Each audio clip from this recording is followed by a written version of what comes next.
Hello, everyone. Before we begin, can everyone see and hear me? Excellent. Super. All right. Well, welcome, everybody. So this is Phil 2501, Introduction to Philosophy of Mind, and I am Dr. Josh Redstone. I will be delivering this course. I see, as I look through the class list, that I've had some of you as students before, so welcome back. For those of you who have never had a course with me, welcome. Um, I hope you enjoy this little learning journey that we're about to embark on. Oh, yes, there's Holly. Hello. Yes, from Philosophy of the Paranormal and a few others from various other courses I've noticed. So, if you're taking another of my courses, great. If you're here for the first time, also great. I look forward to getting to know all of you that I don't yet know.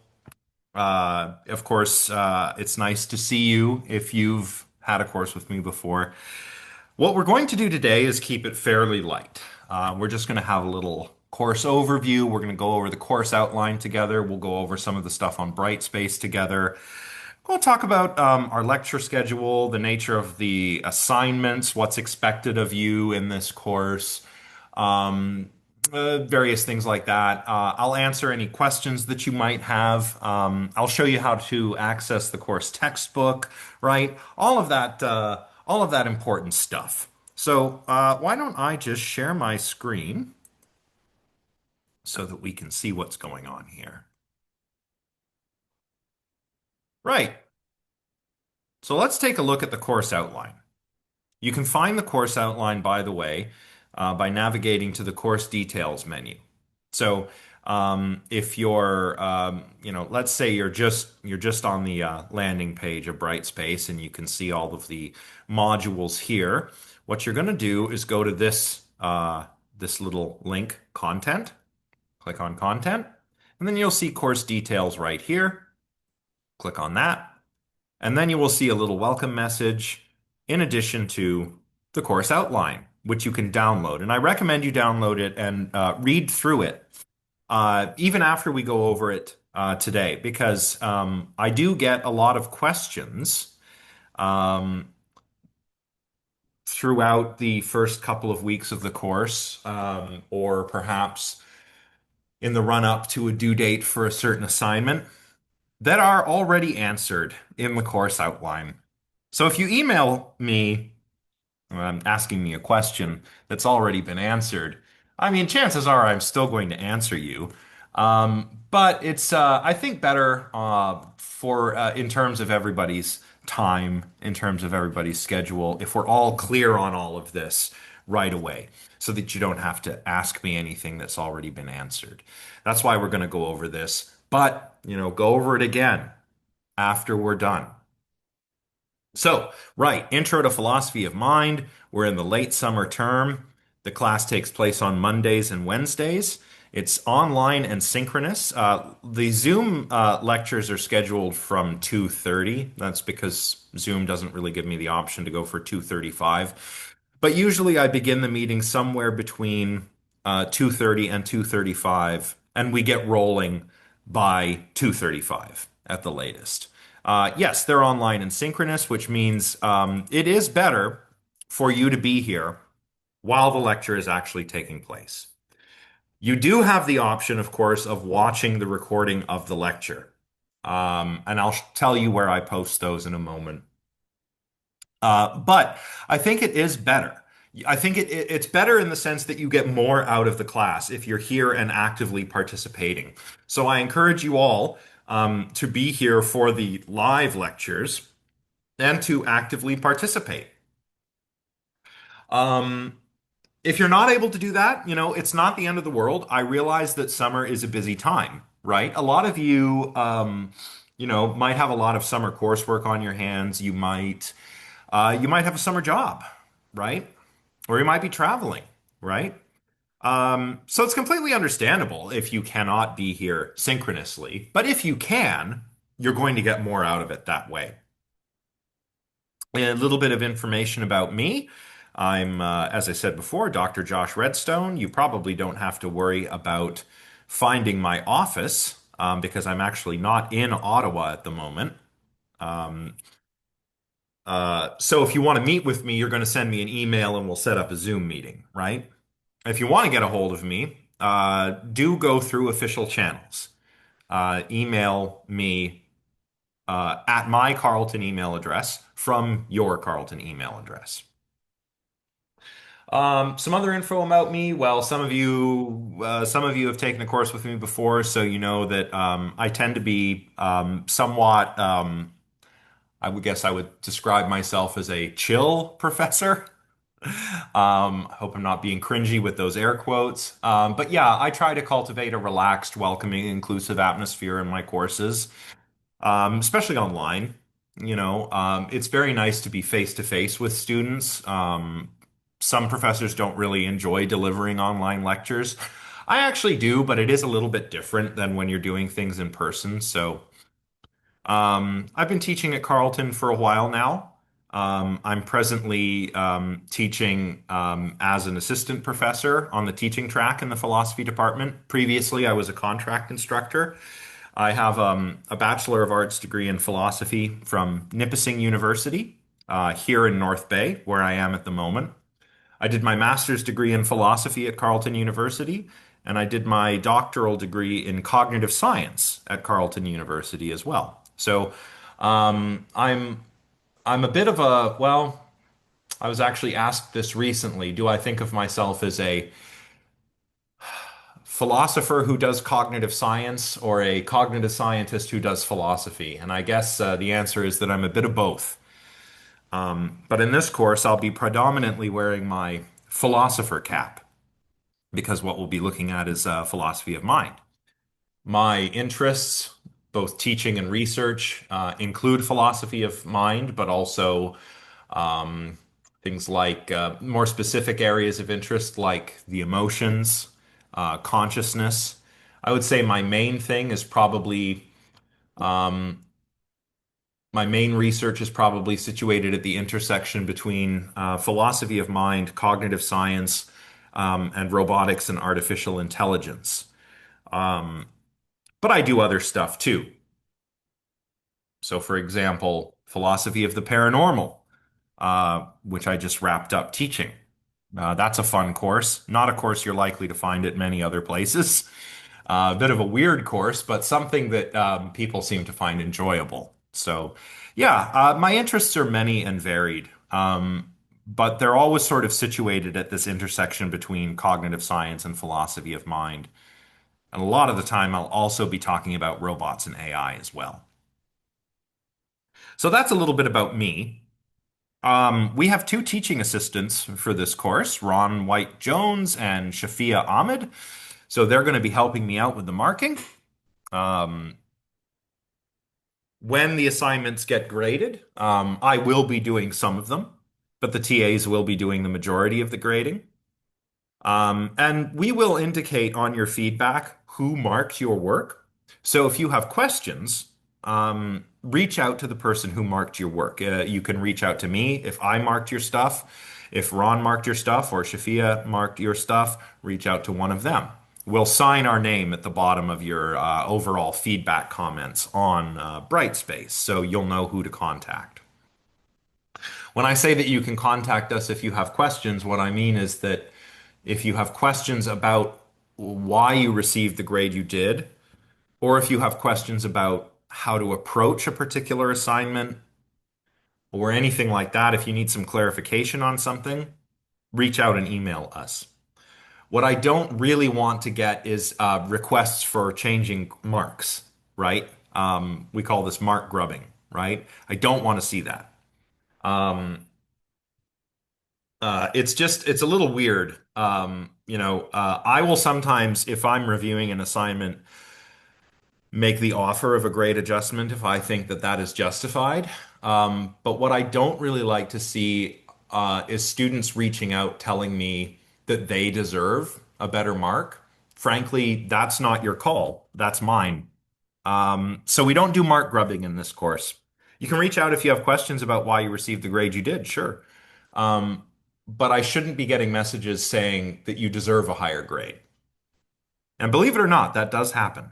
Um, uh, Additionally, I provide detailed instructions for all assignments, both oral and written, and I also provide a sort of sketch of how I mark things.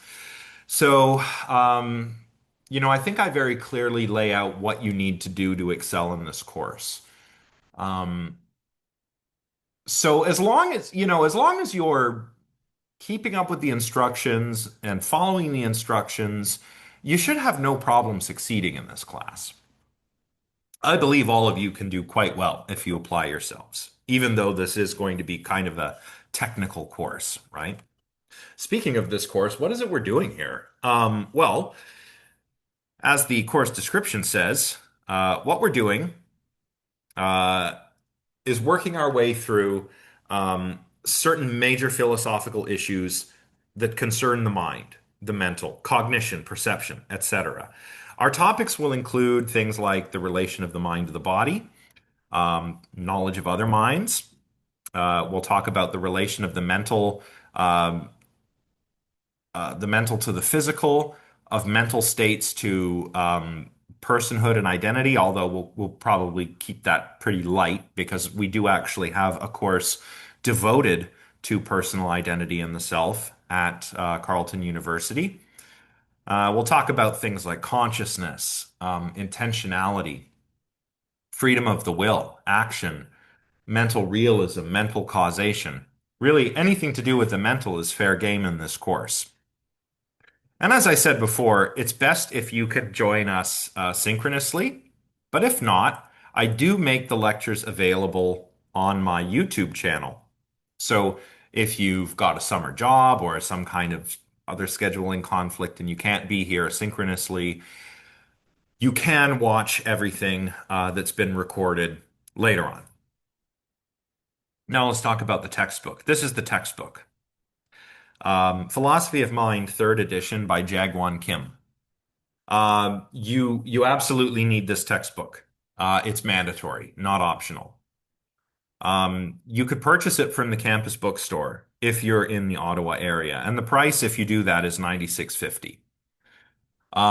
The book is also available from other retailers. You could probably pick it up at, well, you could certainly pick it up at, Amazon or something. I would rather you pick it up from the campus bookstore, or perhaps a smaller bookstore, a sort of mom and pop bookstore might be able to order this in for you. They might actually be able to get it for you a little bit cheaper too. And it is also available in digital form from the Carleton University Library. And I will show you how to access that momentarily. Oh, that's not bad. Okay, so Holly says $50 thereabouts for the paperback edition. That's convenient. So you can do that if you want. How do you access the version of the textbook that you get from the library? Well, I'll show you. So you want to go to the Carleton University Library, the Macodrum Library. So you can just Google that, click log in. You want to log in. And if you're off campus, which probably a lot of you are, you're going to want to click Library Proxy, and you'll log in with your Carleton credentials like so. Once you're logged in, you can simply search for the book. I'll type in Philosophy of Mind. Let's see, Jagwon Kim, search, and there it is.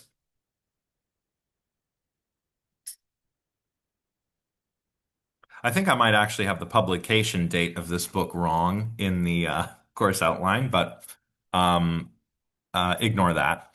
But this is the book, Philosophy of Mind by Jagwon Kim, third edition. Click on Available Online, and it'll tell you where to get it. In this case, it's ebook Central Academic Complete. Just click that link. There it is. Now what you can do is download chapters of the book. So next week, we're going to be looking at the introduction. So that's right here. You can download PDF. You can read online. I recommend downloading the PDF because then you can print it out and read it, or you can highlight it, add some notes, mark it up basically if you want. But that is how you do it. Now, there are going to be some other readings in this course. These are supplementary and largely optional. A lot of them are actually the primary sources that Kim is drawing on in his own chapters. So Kim's book is a bit like a secondary source in some respects, because he does talk about the ideas of other scholars to a large extent. Um, I think that a lot of the sources he uses, a lot of which you can find in the suggested reading section at the end of each chapter, are quite helpful. And so I've selected the ones which I think will be most helpful, and I've put those on Brightspace and in our lecture schedule, which we'll go to in a moment. I do encourage you to read those readings. They are enormously helpful, and frankly, a lot of them are classic, um, classic publications in the philosophy of mind. If you really want to excel in this course, if you want to get an A or an A plus, you're going to want to read those readings. Some of them will be dry, highly technical, indeed more technical than the textbook itself. Um, but you will get a lot out of reading and digesting those extra readings. So they're not mandatory, but they're optional and highly recommended. All right, the course website, well, you've already seen it. It's Brightspace. And I assume we're all familiar with how to navigate Brightspace, right? We've got course details, course schedule, et cetera, et cetera. I organize things like this with modules. So, week one, course introduction, you'll find the Zoom link. After our lecture, I will upload this recorded lecture to my YouTube channel, and I'll place the link to that right below the link to the Zoom meeting, and I will specify which one is the recording so that you don't get mixed up. We don't really have any learning materials for week one, but if we did, they would be here. So let's go to week two for an example. So, week two, we've got a description of what we're going to be doing. You're going to have to read chapters one and two. So, that's the introduction and mind as immaterial substance. And you'll also want to check out the supplementary learning materials as well. Now, here are the lecture links for the Zoom meetings. So once we have those lectures and I've got the recordings and I post them on my YouTube channel, I'll put the link for the recording of lecture one right below this one, and the link to the recording of lecture two right below this one.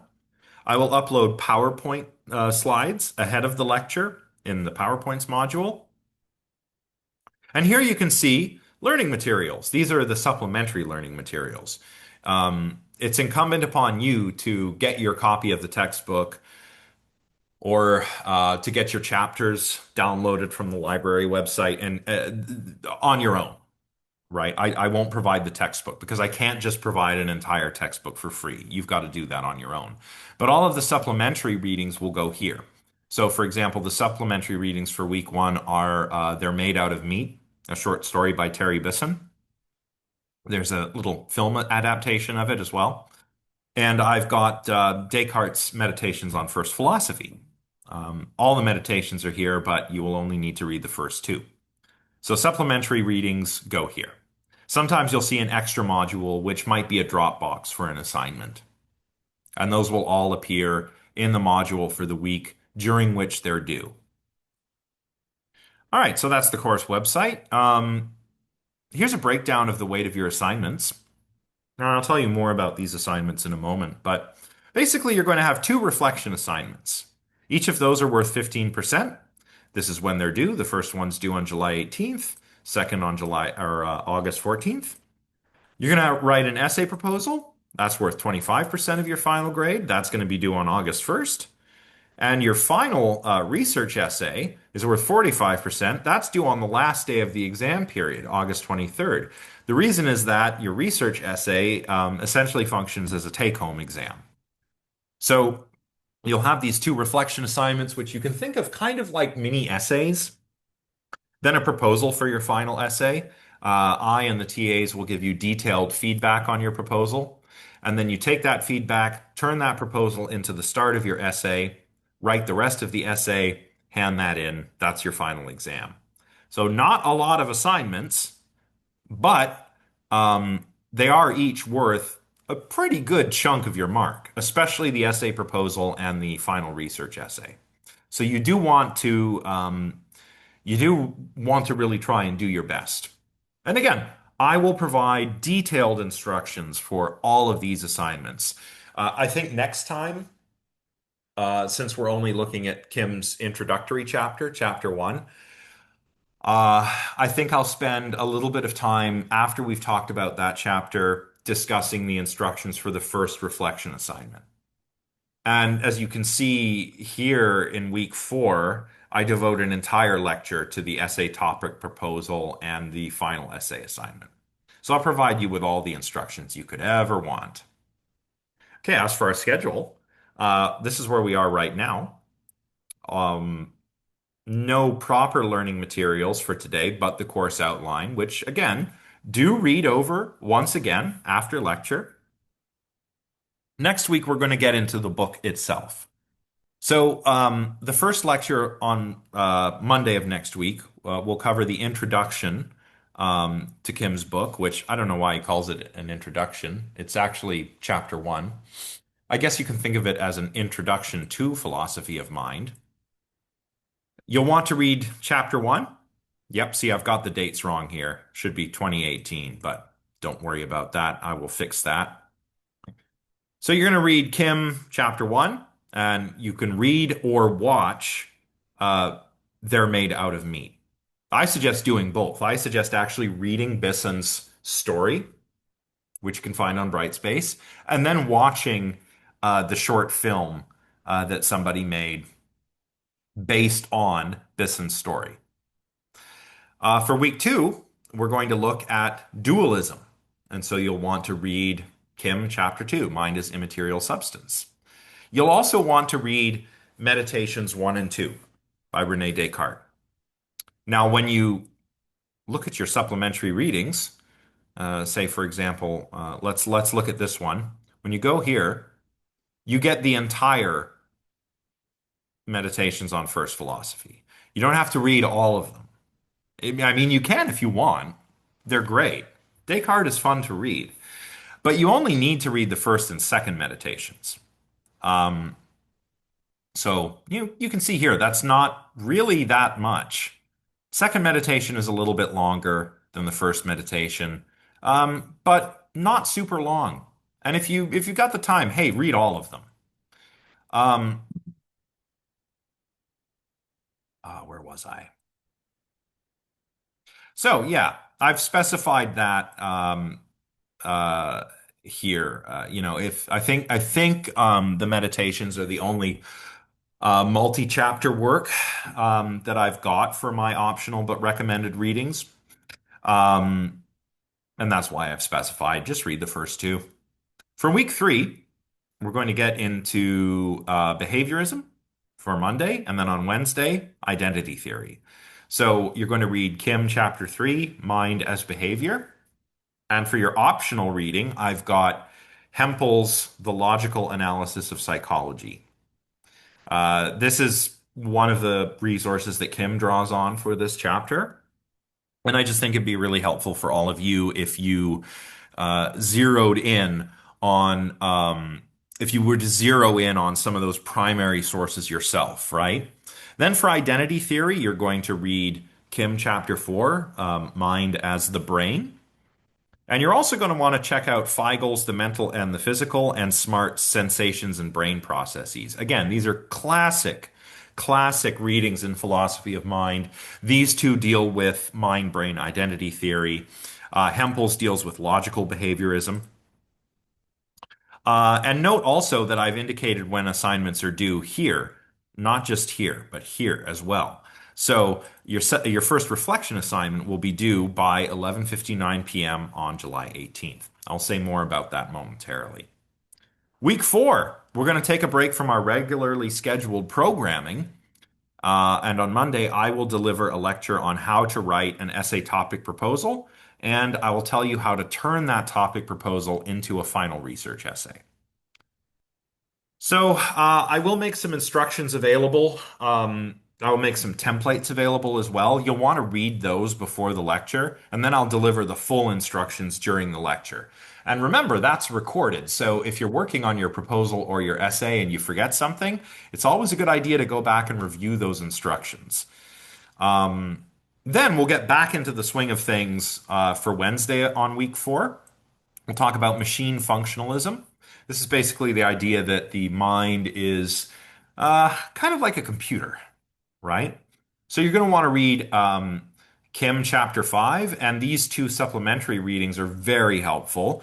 We've got this classic, Computing Machinery and Intelligence by Alan Turing, and we've got Hilary Putnam's Psychological Predicates. These are both optional, but very highly recommended, especially because this is when we start getting really technical.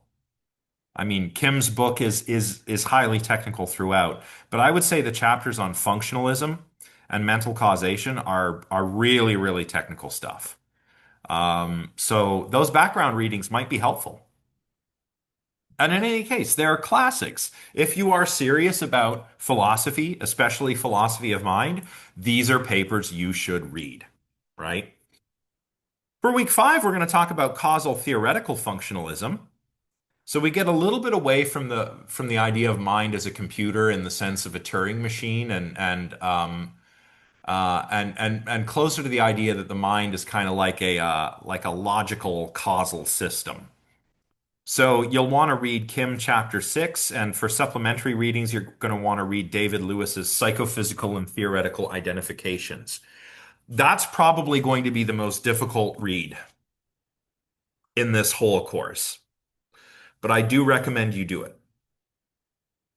Um, it's not an easy paper to get through, especially if you don't really have a background in logic. However, it will probably make things a little clearer in terms of what Kim does in that chapter. Then for lecture 2 on Wednesday of week 5, we're going to talk about mental causation.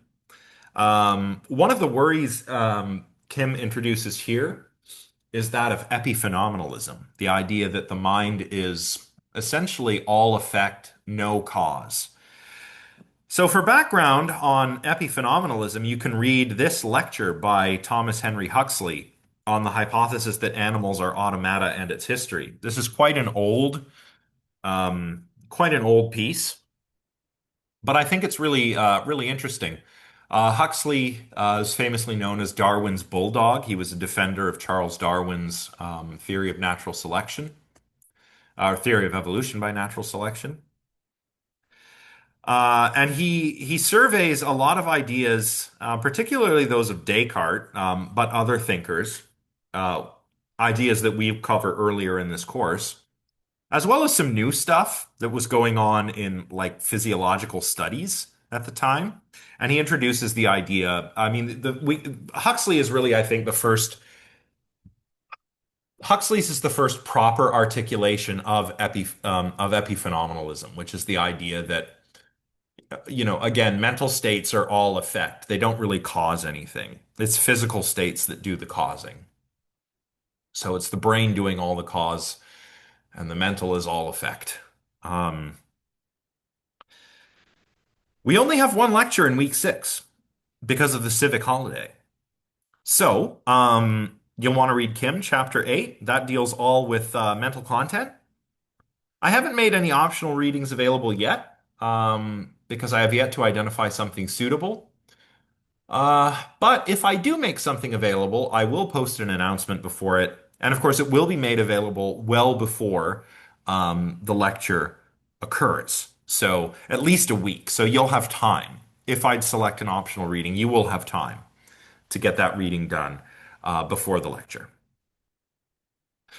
Then because we've only got one lecture in week 6. In week 7, we've got 3 lectures. So lectures 1 and 2 will take place on Monday and Wednesday as usual. Lecture 3 takes place on Thursday. Again, I don't have optional readings selected yet. I might not even do optional readings for this part of the course. But the last week will be focused pretty much on consciousness. So for Monday, you're going to want to read Kim chapter 9, which is what is consciousness. And then for Wednesday, you're going to read Kim chapter 10, consciousness in the mind body problem. There are no assigned readings for the final lecture, but that's kind of a wrap up and discussion where we will reflect on what we've learned about, talk about what we maybe would like to learn in future, and then I'll answer any questions that you have about the essay assignment, which you will all be working on by then. Okay, any questions so far about our lecture schedule or anything like that? Lee, go ahead. Yeah, I was going to ask if the textbook is the only technically required reading, but then I saw the little note on the bottom of the page that said that everything supplementary is marked with an asterisk. So that's good. Also, Yes. is this course mostly going to be a lecture, or is there going to be more of like a discussion type thing going on also? I'm curious because I've never taken a philosophy course before. Yeah, Um, so it is pretty lecture heavy, but I do like to get discussion going because if we go back to the description, for example, we're going to be sort of encountering these issues like epiphenomenalism, right? That's a concern for some people. If epiphenomenalism is true, if mental states have no causal power, what kind of implications does that have for us? Well, quite significant ones. It means that maybe we don't have free will. And that's something I feel like we probably all want to talk about, right? yeah. So, Okay. absolutely. Or consciousness. I mean, consciousness, in the words of Daniel Dennett, is just about the last surviving mystery.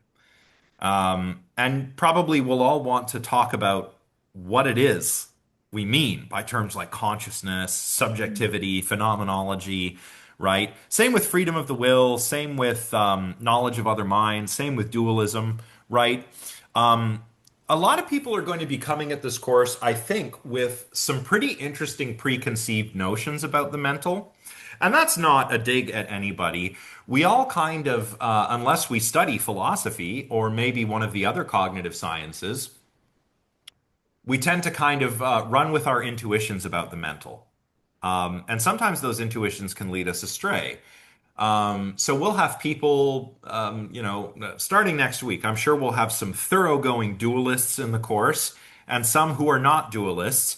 And probably we're going to want to talk about that, right? So, Yeah. yeah, there's going to be a lot of lecture, but there's definitely going to be space for discussion. And I encourage discussion, right? I Okay. want you to ask me questions. I want you to push back on what I say. Don't just believe everything I say, right? Yeah. Professor Redstone, I disagree. Great. I Yeah. want to hear about it. Tell me more, right? So Yeah. please, I encourage discussion. You can do it in the chat. You can raise your hand and talk like you have, Lee, on Yeah. camera if you're comfortable with that. But I do want to get discussion going. It does make the course a lot more interesting.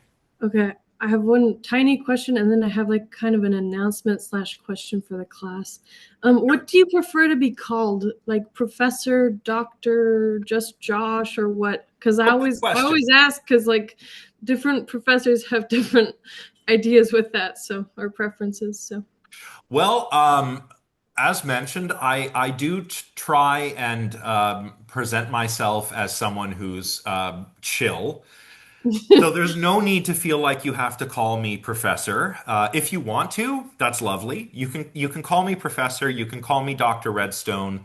You can call me Josh if you're comfortable. I realize some people aren't comfortable with that. So if you're comfortable keeping it formal, doctor or professor is fine. If you're cool with being informal, I don't mind if you call me Josh. Just don't call me Mr. Redstone, because I'm not a Mr. I am a doctor. Yeah, So, that's yeah, more of a first year problem. yeah. But yeah, just don't call me Mr. Redstone. That's the only one that bugs me. Yeah. And so I just have something to tell everyone. So I don't know how many people are actually in Ottawa right now, let alone how many people are close to campus. But I was thinking because I personally prefer like in-person school in general.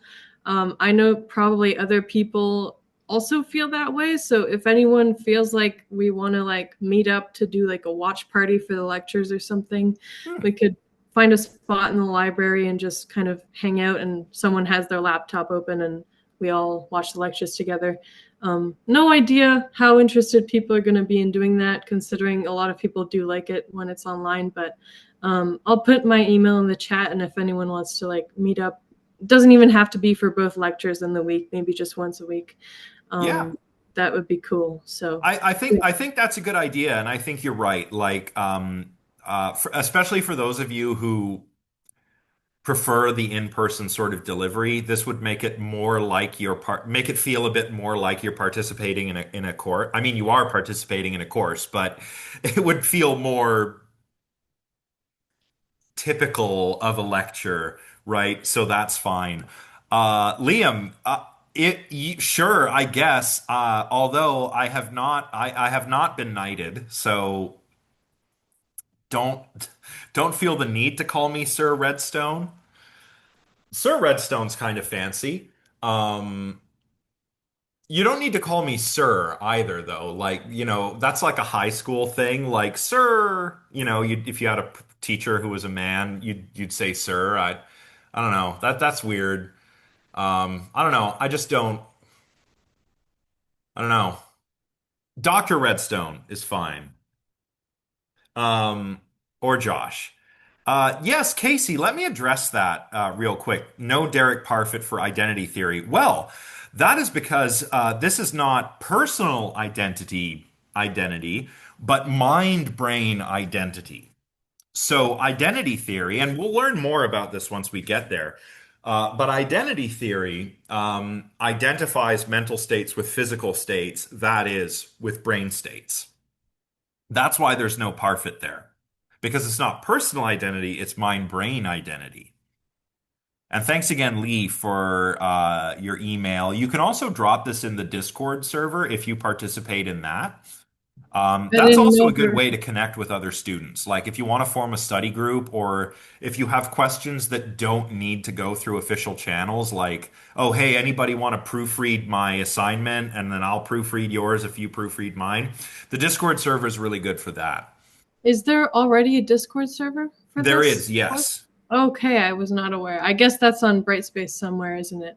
Yep, on Brightspace, I'll show you where. Okay, Actually, I will show you right now. sure. So if we go back to Brightspace, let's go to Course Home.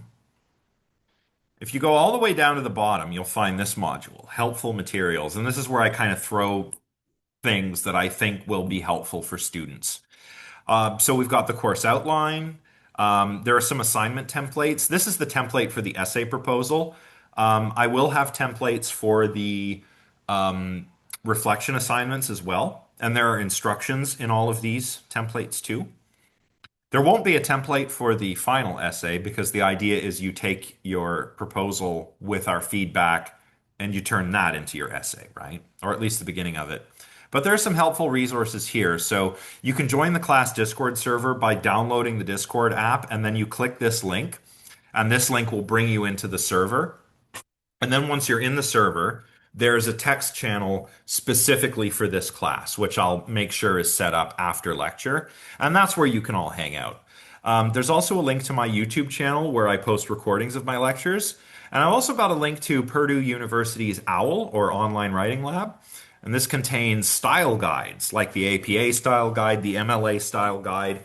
That'll tell you all about proper formatting and proper citation.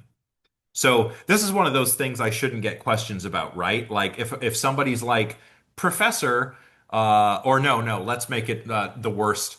Mr. Redstone, how do I cite things? Well, Johnny student. It's doctor, and also you can go on Purdue's Owl and learn how to do that yourself.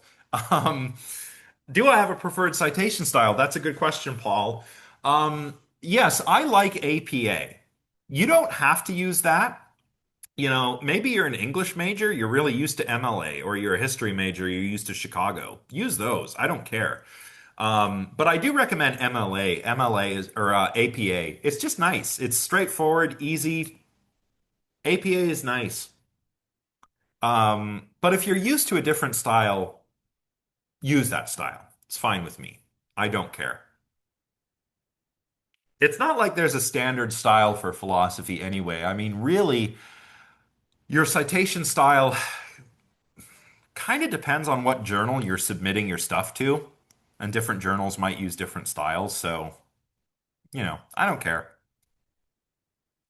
Um, a little bit more about Purdue's Owl. Back in the day, when I was an undergrad, every course required a different citation style. So I took English, that was MLA. Philosophy, it was kind of just whatever. I think I used MLA in undergrad philosophy, actually. Yeah, IEEE is fine. Yep, that's fine. History class, it was Chicago. Well, more than a couple of years ago, when I was in grad school, I published a book chapter, and that was Harvard citation style, right? So it doesn't really matter. But it used to be that you had to get a little separate citation guide with all of your textbooks for each different class you were taking.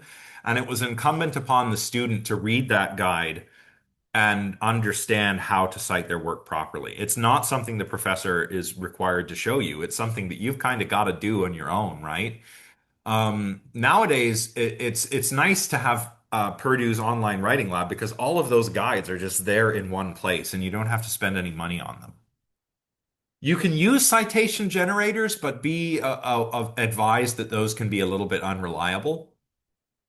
Another thing you can do is get the Zotero plugin for Microsoft Office or for Word specifically, and you drop all your readings into a folder that Zotero can see, and then Zotero can generate citation information from those files. It's better than most citation generators, but nothing beats reading the guide and learning how to do it properly. Okay. Is everybody clear on the terminology, by the way? I was just thinking about that question about identity theory. Um, of course, we will learn all of this as we go, but would you like me to give an overview of what all of these terms mean? For those of you who are maybe non-philosophers coming from a different background? Holly says yes. Charmaine says Zotero is the best. Yeah, YouTube or TikTok to show you how to use it. There's probably some good resources there. All right, yeah, okay, let's do an overview. Okay, so philosophy of mind itself is doing philosophy about the mind. Now, what is philosophy? Well, philosophy is comes from the Greek philia and sophia. Does anyone know what those terms mean?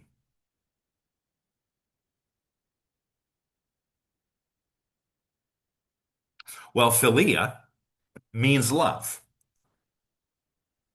Yeah, love of knowledge, love of wisdom.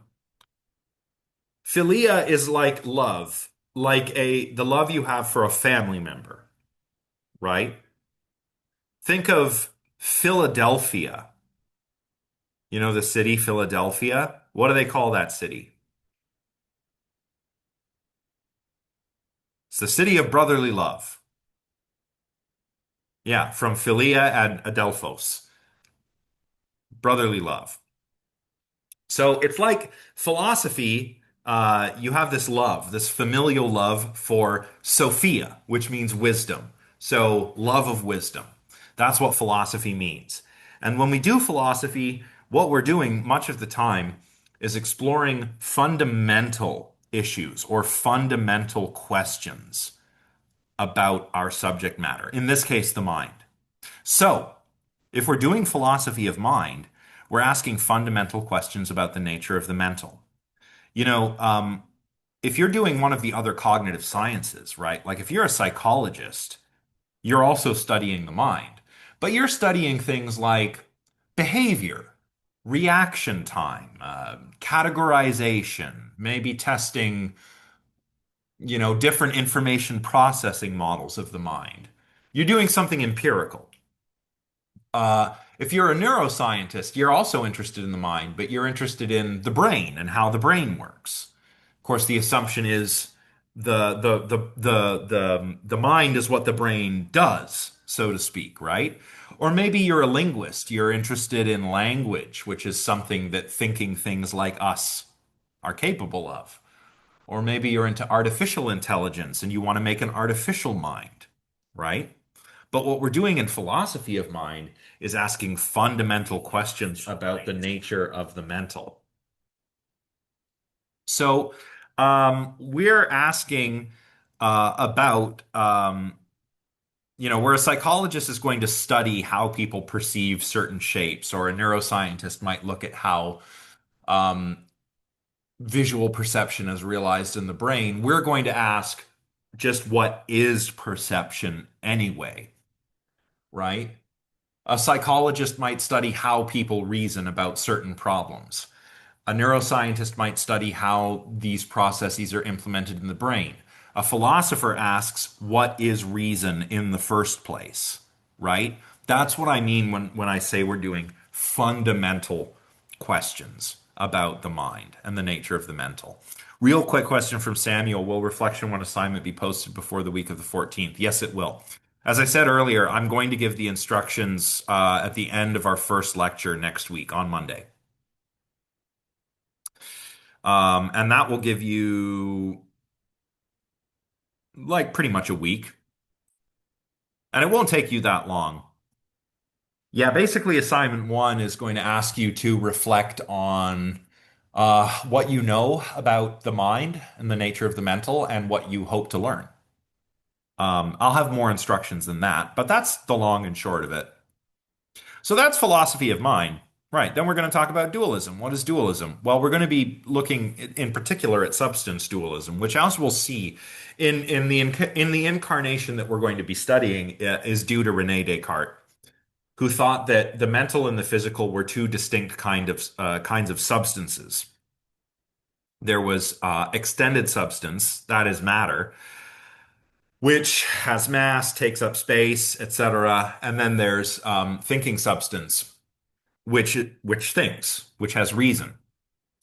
Um, might as well get this out of the way now, but substance dualism is almost certainly wrong. But it is a good starting point. So that's what we'll be looking at. Then we'll look at mind as behavior. There are two sort of parallel behaviorist traditions. One in psychology, which is probably the one more people are familiar with, and one in philosophy, which we will look at. But behaviorism sees the mind solely in terms of behavior. So behaviorist psychologists like John Watson and B.F. Skinner famously said, why don't we just forget about unobservable mental states and look only at observable behavior? And then you see something similar in logical behaviorism, which is all about kind of reducing the mental to statements that describe behavior. Both of these enterprises were pretty futile, though. We can't really understand the mind by focusing solely on behavior, either behavior in terms of physical action, like a rat in a Skinner box pushing a button to get a reward, or in terms of verbal behavior. If I stub my toe and I cry out, ouch, um, you're not going to understand, the nature of pain by looking solely at, my saying ouch. Um, you have to understand the inner subjective side of things too, right? Um, yeah, like Holly says, what can be measured? The behaviorists operationalized the mental in terms of behavior. We can't measure the mental directly, so we measure something we agree is associated with the mental that we can measure. And for the behaviorists, that was behavior. But it did turn out to be futile. Then identity theory, which, as I mentioned before, identifies mental states with physical states. That is with brain states. So if I experience pain, well, that pain must be identical to a brain state, like my C fibers firing or something like that. And we'll look at type identity theory and token identity theory. Type identity theory says each type of brain state is reducible or identified with a type of brain state. So, being in pain is a type of mental state that's identical with C fibers firing. Then there's token identity theory, which says that each mental state, each individual mental state, my being in pain, your being in pain, etc., is merely uh, identical to a token of a type of mental state. That is an individual example. We'll get into this in greater detail when the time comes. Then we're going to talk about how to write your essay. And of course, when we get to machine functionalism identifies the mind as a computer, essentially as a Turing machine, a discrete state computer. So what matters is not what the mind is made of, brains, like identity theory, you've pretty much got to have a brain to have a mind. In fact, you have to have a human brain to have a mind on some interpretations. But according to machine functionalism, that doesn't matter. What you can do is realize a mind in multiple different kinds of physical substrates. That's called multiple realizability. So I can have a mind in my human brain, but maybe we can make an artificial mind in a computer. Maybe there are aliens that live out there somewhere in the universe with radically different physiologies from us, and they have minds, but they don't have brains like ours, right? What matters is the functional relations between parts of the system, not what the system is made of, hence functionalism. Then we'll look at causal theoretical functionalism, which is really a sort of extension of this idea. Mental causation, that's where we get into the worry about epiphenomenalism. Basically, can mental states cause anything? Right? Like if I say to myself, "Ooh, I'm feeling a little parched and a little sleepy." So I look over here and I see, "Ah, yes, I have a cup of delicious coffee on the table beside me." You know what? I could probably satisfy my thirst and wake myself up a little bit if I had a sip of this delicious coffee. So that's what I'm going to do. Mm. Now the question is, did my beliefs and desires, my mental states, interact in such a way so as to cause me to reach out and pick up that cup? Maybe. Or maybe epiphenomenalism is true, and those mental states didn't do anything. It was all brain states, and my mental states have no causal power. So I think I reached out and picked up the coffee cup and took a sip because I desired to do so, but really none of that caused me to do any of that. Then we'll look at mental content. Where do mental states get their content from? You see, mental states are what we call intentional states. They have intentionality, which means that they're about something. So if I look at this coffee cup, I have a visual perception of the coffee cup. That is what that mental state is about. This coffee cup. If I believe that it is going to rain today, if I have the mental state of belief that it will rain later today, what is my belief about? What's its intentionality? Well, that it's going to rain later today, right? Some thinkers even identify intentionality as the mark of the mental. It's what allows us to say, okay, that right there, that has a mind because it has inner states that are about things. That's called Brentano's thesis, right? That's that intentionality is the mark of the mental. For the last two lectures, we'll be talking about consciousness. And what we mean by consciousness in philosophy of mind is usually um, subjective experience. That the idea that, there is something that it is like to experience something, that's consciousness. And you'll hear all kinds of fancy terms thrown around when we talk about consciousness, like qualia, right? Qualia are those sort of ineffable, subjective aspects of what parts of our experience are like, right? Like looking at the blue sky.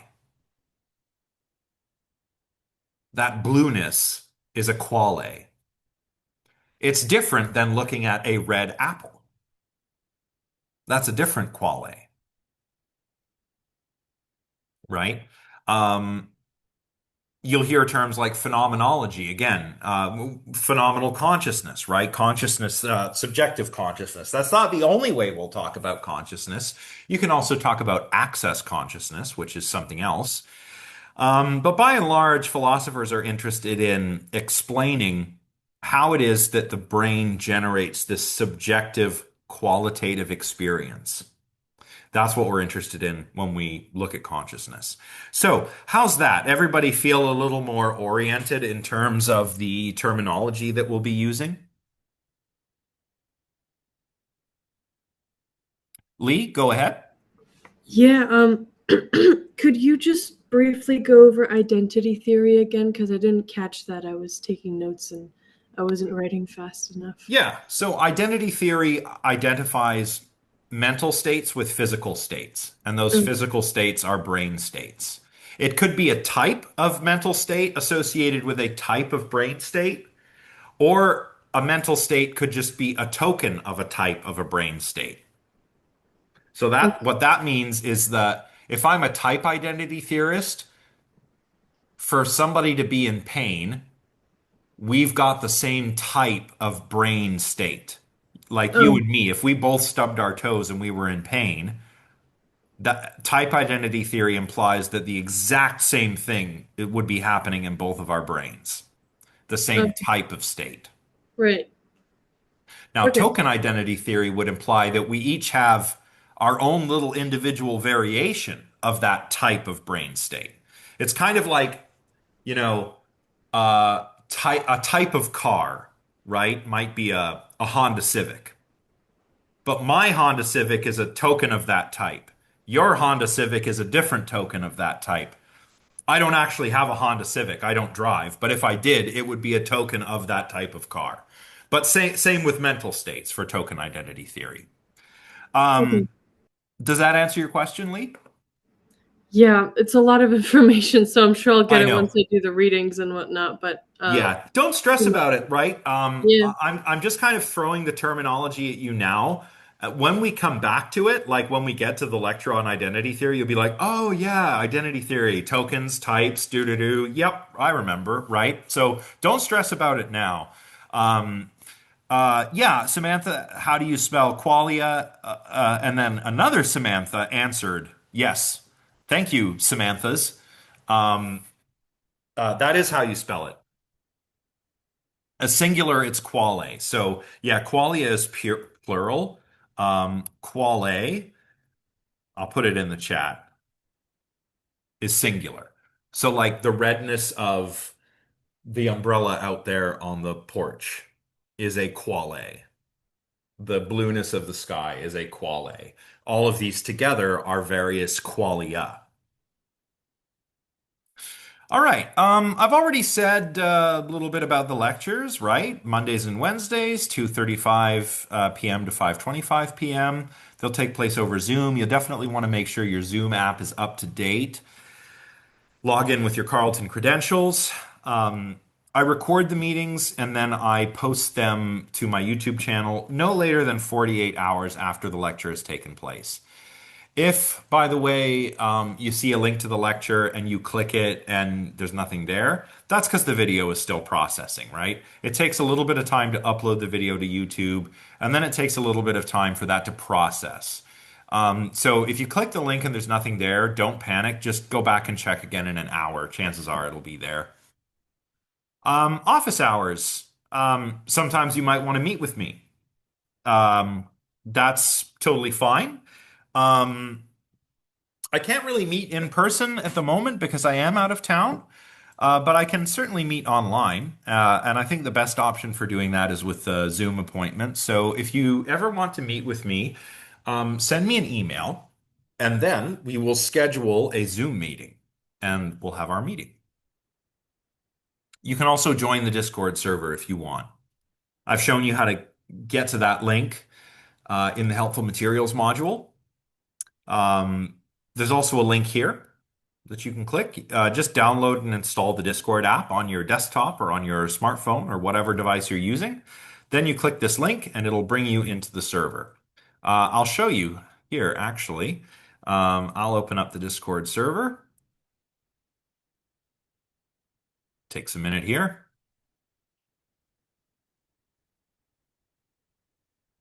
All right, so I'm going to go to my server. That's Mind and Metal.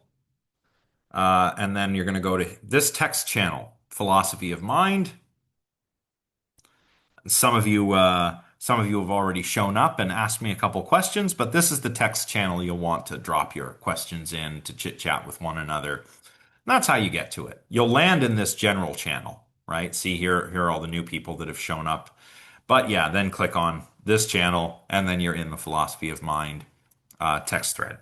There's also a voice channel we can use for meetings if you want, but I do prefer Zoom. So, so that is that.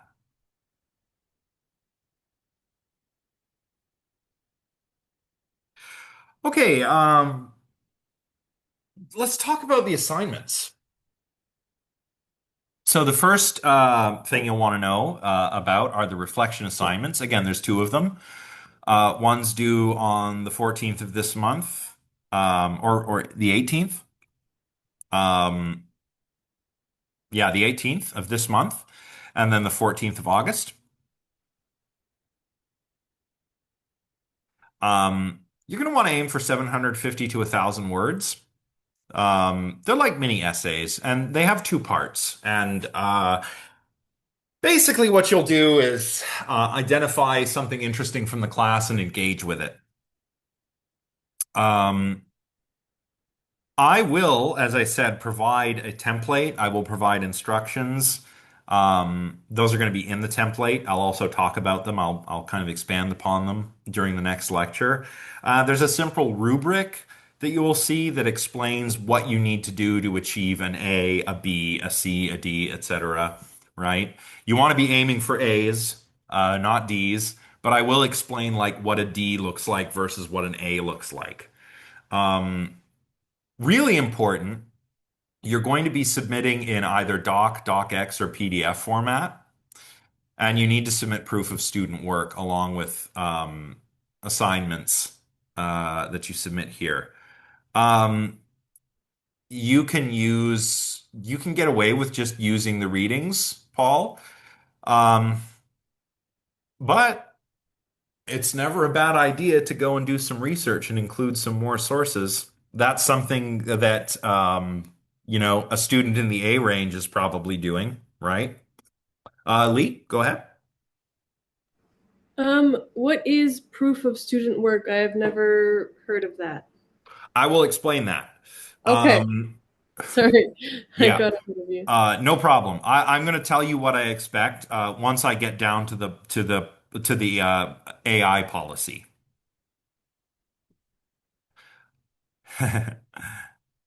Yeah, if you have pets, bring them on. Bring them on in. I see Lee has a pet. My little guy is lying on the mat over there. I shall not disturb him though, because he's an old fella. Aw. Yeah, where's my dog? Oh, over there. Um, so yes, yeah, 750 to 1,000 words in length. There are two parts. The first part will basically ask you to lay out something and then kind of analyze, critique, reflect in the second part. Again, there will be more detailed instructions. Very important. I'll explain the proof of work later, but you got to submit in a file format that I can open. Um, oh, dog ate your noodles. Yeah, bummer. It's a bummer being allergic to dogs too.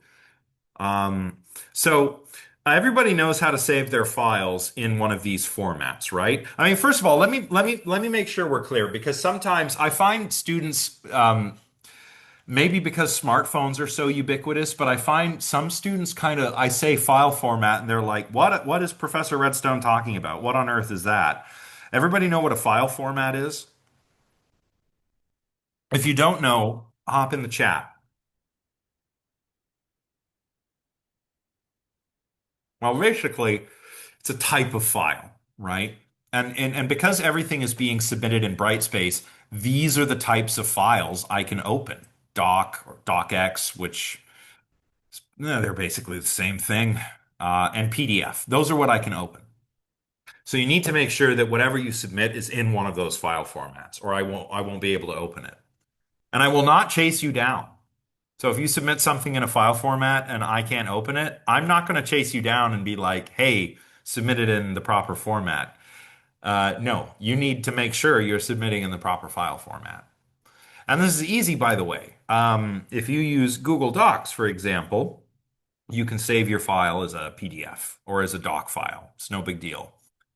Um,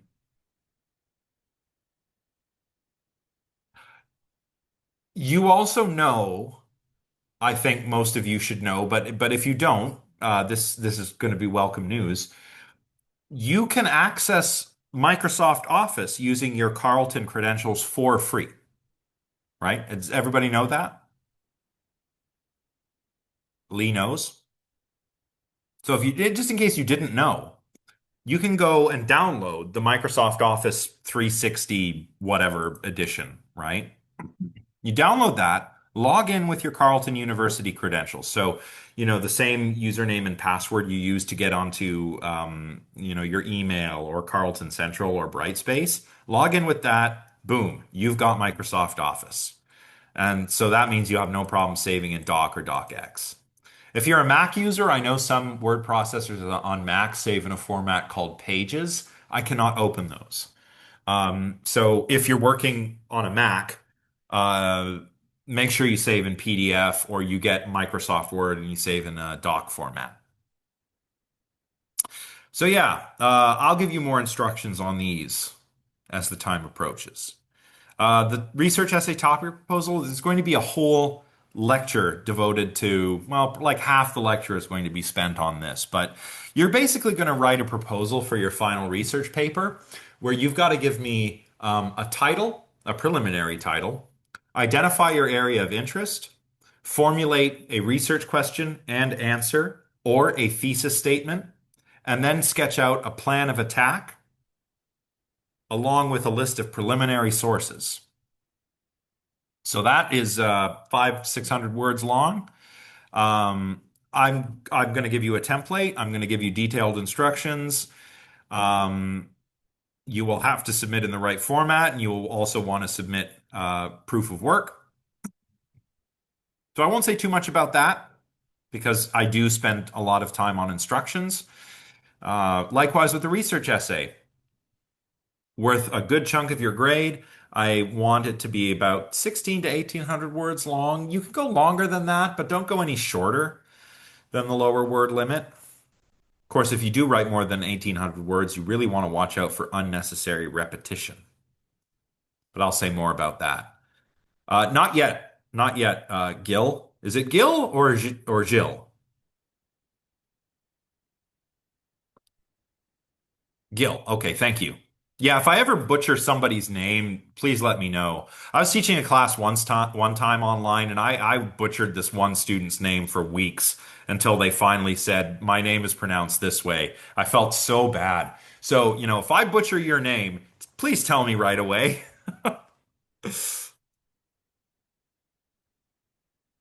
Do we count sources, bibliographies in the word count? Nope. Nope. Those are not part of your word count. Only the body of your work. So, when it comes to your proposal or your reflection assignments or your essay, the student information like your name, your student number, the due date, the course code, that doesn't count, and your references section doesn't count. Only the main body of your essay. And you can get an idea of your word count just by highlighting, right? Like if I highlight here, this whole document it's got 2,933 words, and if I highlight this section, well, that's 164 words right there. So you can do that. Just highlight the whole body of your paper, or highlight the extra stuff and subtract that from the total thing, and it'll make sure you're hitting the word count. Yeah, I'm going to provide detailed instructions on all this, so let's not worry too much about that now. But like I said, you're going to give me a title, you're going to give me an area of interest, a research question, answer, or thesis statement, plan of attack, and some sources. I would say for the proposal, you want to be aiming for between 3 to 5 sources, and for the final essay, maybe 5 or more sources will be fine. Um, any other questions about the assignments? Bearing in mind that I will give you more instructions later on. Anything else you're curious about that I haven't laid out here?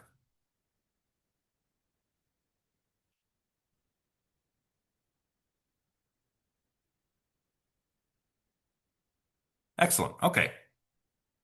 Well, assignment deferral policy. This is good to know about. Any students who are unable to complete test or assignment, we don't have tests in this class. Um, But an assignment due to anything like illness or bereavement, the serious stuff, or any extracurricular activity, maybe you're on a sports team or you're in a club doing something. Maybe you have technical difficulties, like your computer breaks. Maybe you have a personal emergency, like maybe you're traveling and you get stranded.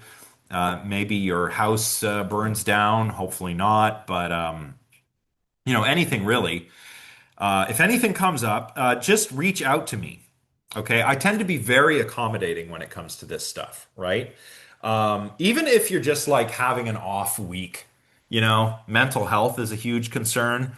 Um, and sometimes students even they just get a little bit overwhelmed, and they need a little bit more time. Fine. Like I will totally give you that time. I just want you to communicate with me. That is all I ask. And chances are I'm going to accommodate you.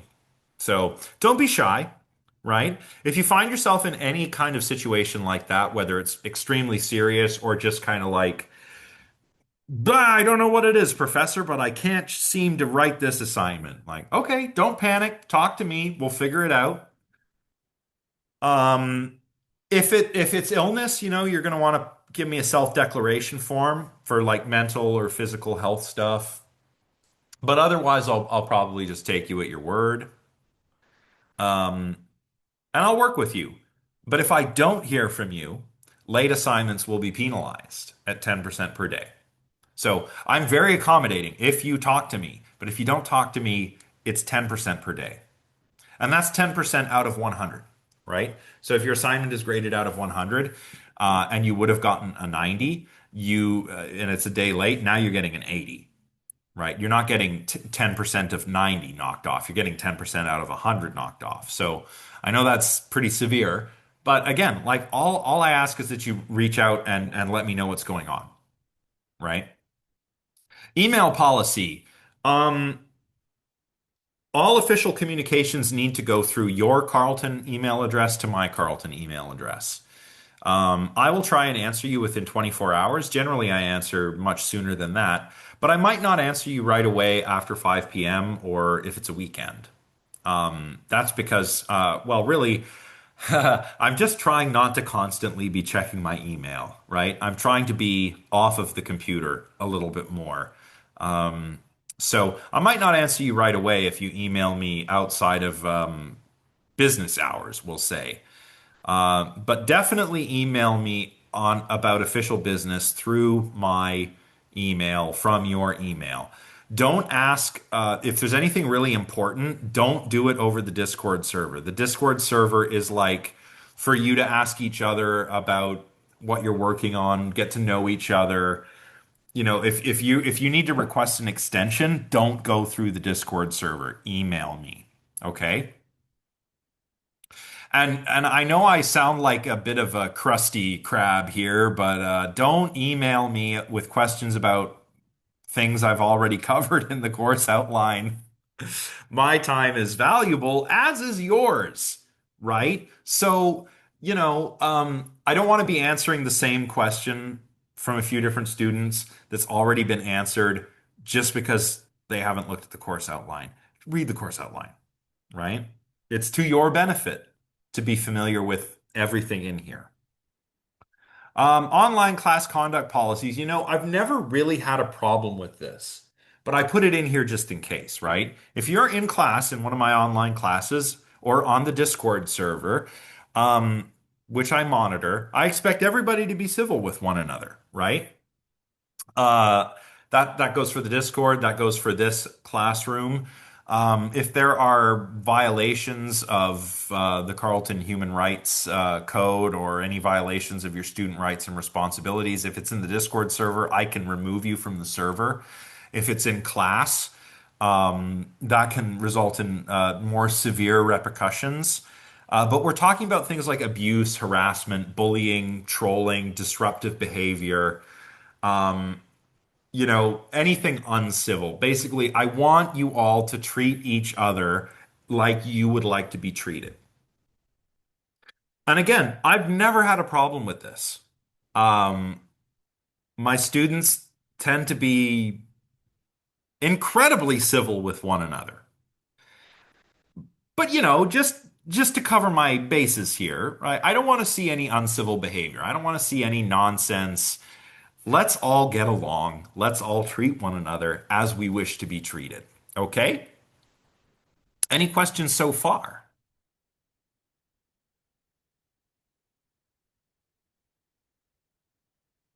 Okay.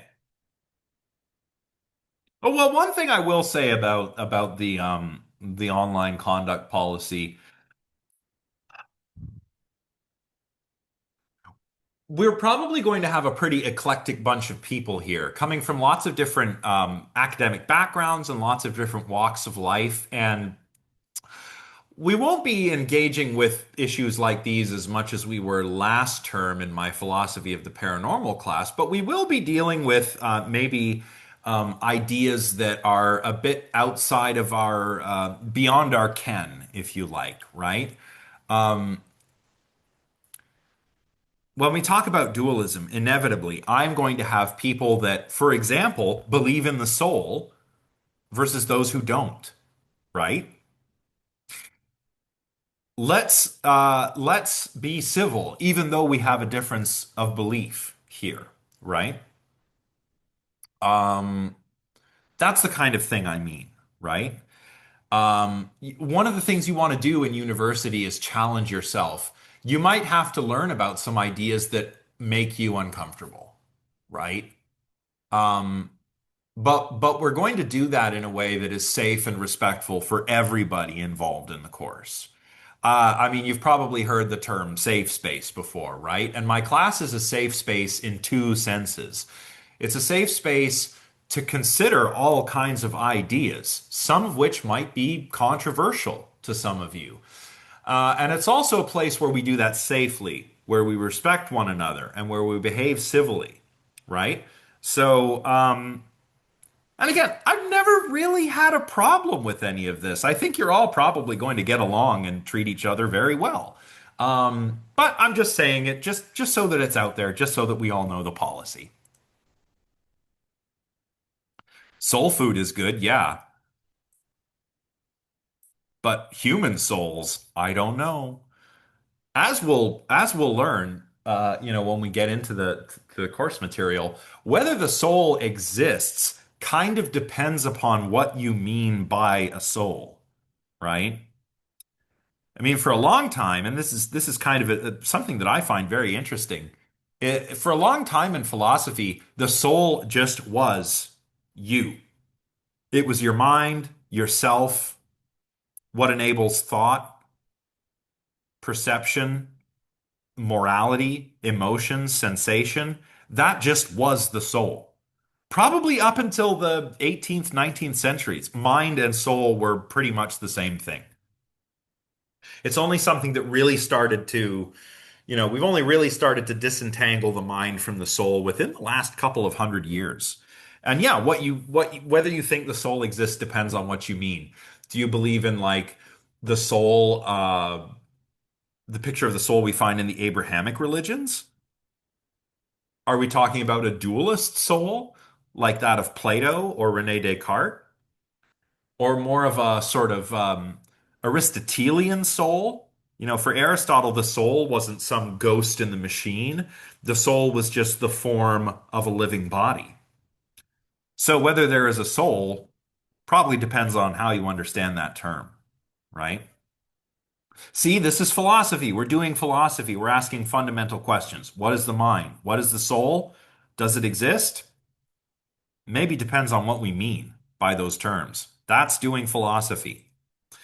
Okay, the last couple of policies, which are quite important, the plagiarism policy and the policy on proof of student work in generative AI.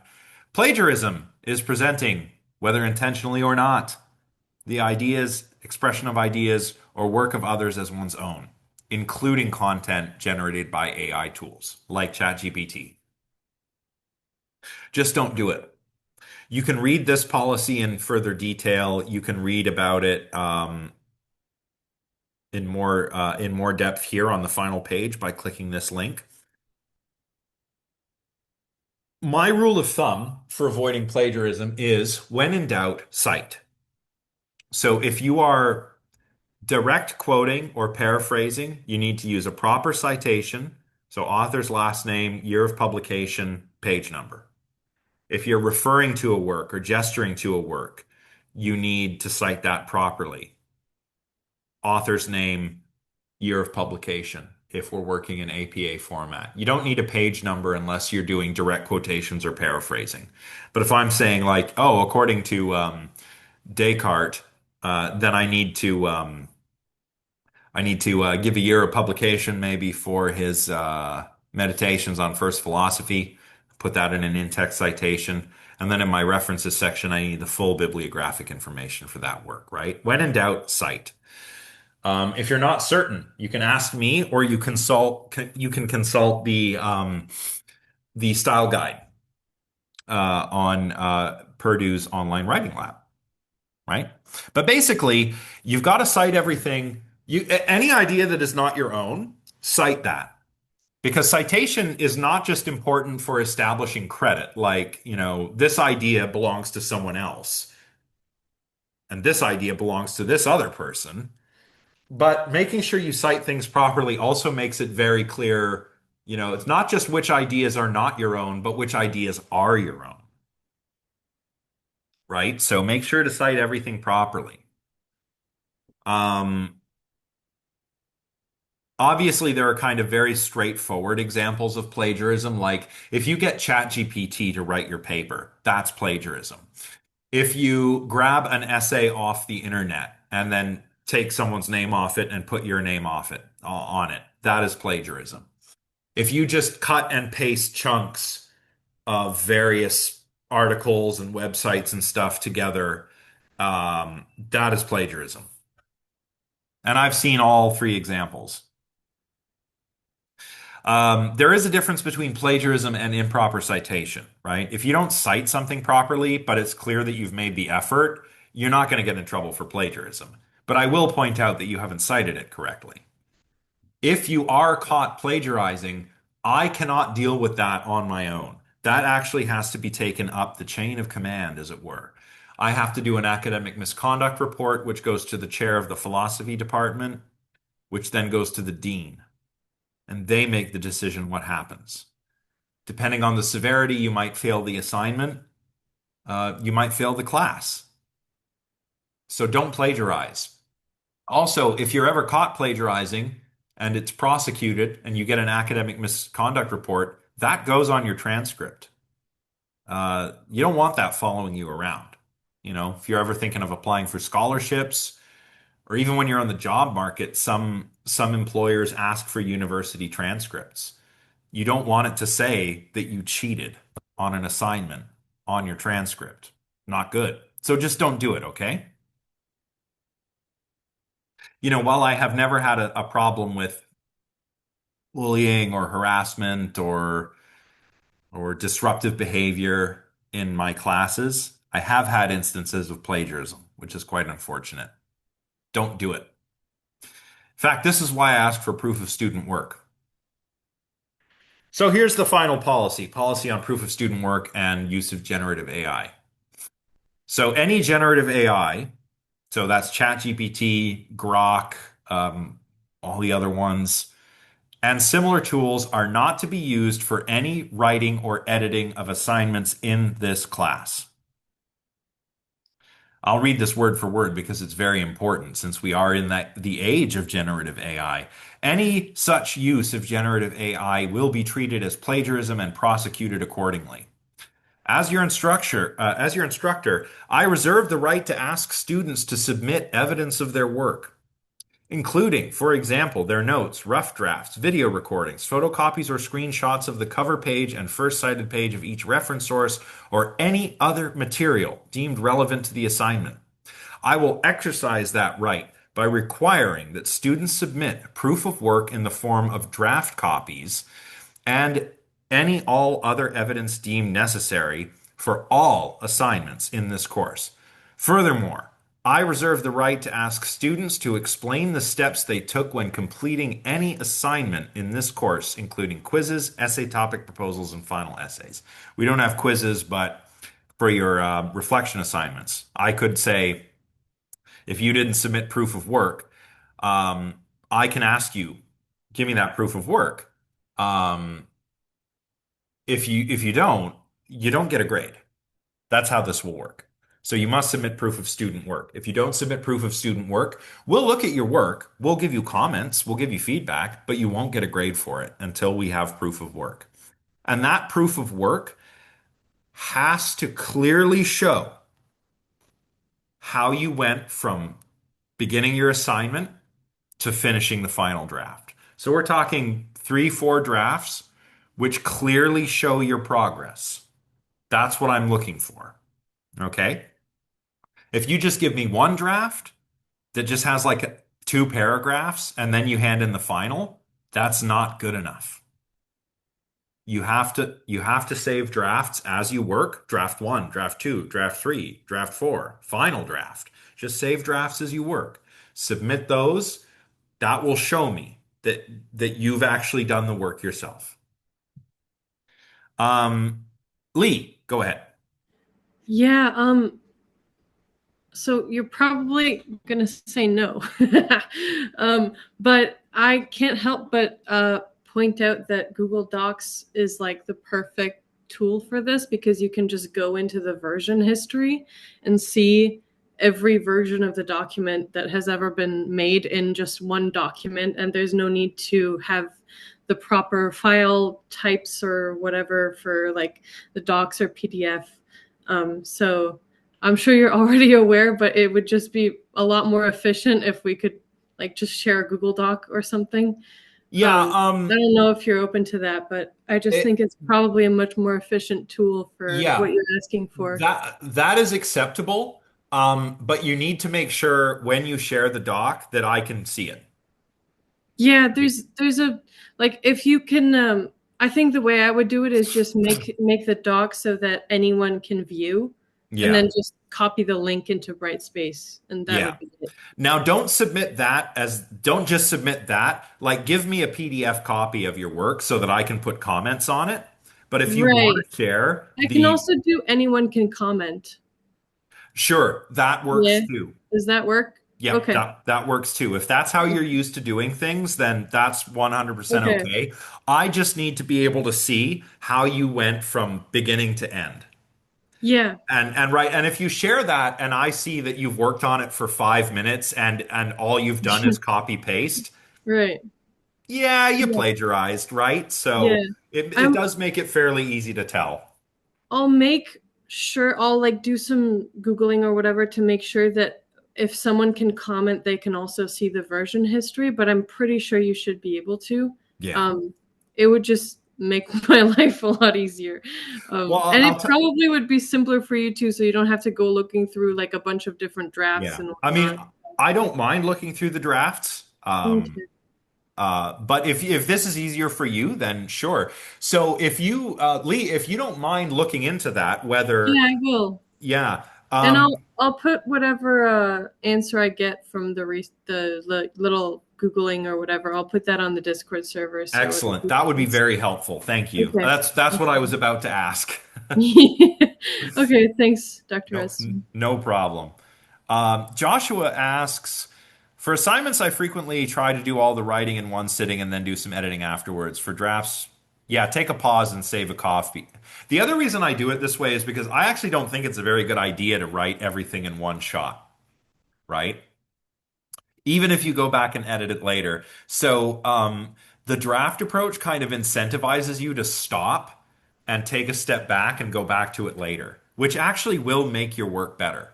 I know some people get, they start writing and they get into like the zone, right? And you're like in a flow state and you're like, man, I'm just writing the crap out of this essay. But it's still a good idea to stop and take a break, right?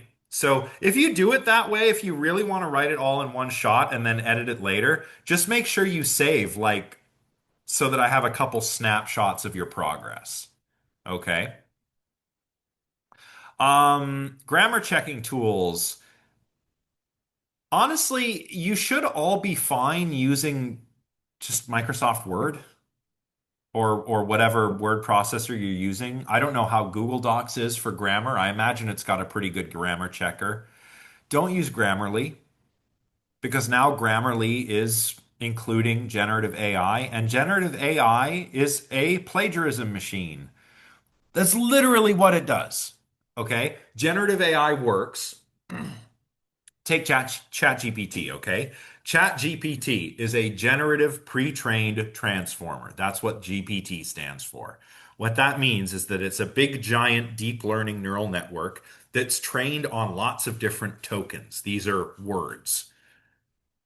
And what ChatGPT does is it generates, based on the text that you type into it, it generates a response one word at a time, just spitting out the word that's statistically most likely to come next, just based on how it's been trained and on what you've typed in to the prompt. But the thing is, the word generative is doing a lot of heavy lifting. A lot of the time, ChatGPT and other generative AI just spit out word for word something they've read. And Grammarly could do that too. Like if you ask Grammarly, like, okay, rewrite this, it might be doing that. It might accidentally be plagiarizing something. So don't do it because you could accidentally plagiarize. And also don't do it because you're not going to learn how to write well if you use Grammarly. I'm sorry. You need to actually you need to do the work. To become good at writing, you've got to make mistakes and listen to your professor's feedback. Um, I know writing comes more naturally to some people than to others. To me, writing's always been easy. I'm a word, not a numbers guy. Some people are numbers, not words guys. Um,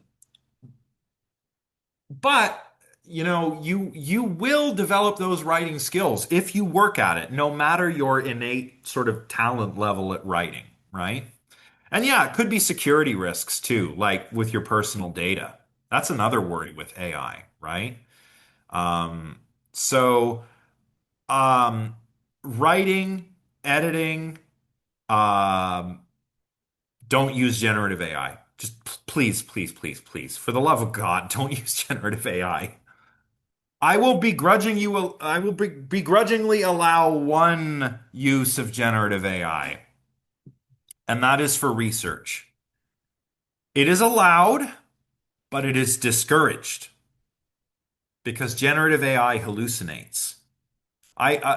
People say it hallucinates some of the time. It makes something up. But I read something recently that really struck me as quite poignant. No, generative AI doesn't hallucinate some of the time. It actually hallucinates all of the time. That's how it works. It's just that most of the time it's right. But if you're not checking what it tells you, then you're not doing research, right? You need to check. You need to verify yourself as a human researcher.